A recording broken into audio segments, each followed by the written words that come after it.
Əməkdar mədəniyyət işçisi, tanınmış fotoqraf Babək Quliyev vəfat edib. Mətbuat az xəbər verir ki, 70 yaşlı fotoqraf mayın 25-i dünyasını dəyişib.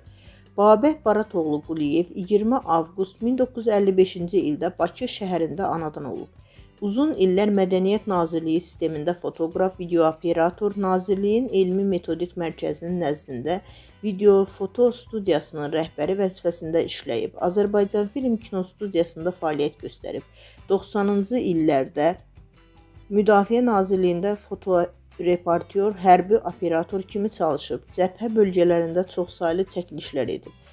Qarabağ müharibəsi veteranıdır. Azərbaycan Fotoqraflar Birliyinin və Azərbaycan Reklamçılar İttifaqının üzvü olub. Mətbu orqanlarda fotoqraf kimi çalışıb. 2007-ci ildə Babək Quliyevin layihə müəllifi olduğu Qarabağ Dünəm Bugün kitab albomu Əsir və itkin düşmüş, girov götürülmüş vətəndaşlarla əlaqədar Dövlət Komissiyasının dəstəyi ilə çap olunub.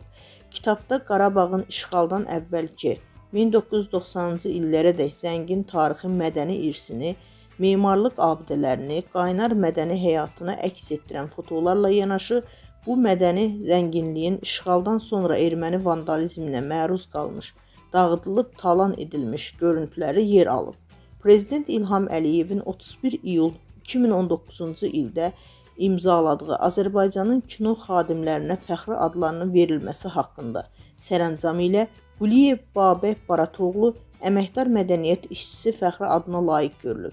Qeyd edək ki, Cəfər Cabbarlı adına Azərbaycan Film Kino Studiyasının direktoru Azər Quliyev mərhumun qardaşıdır.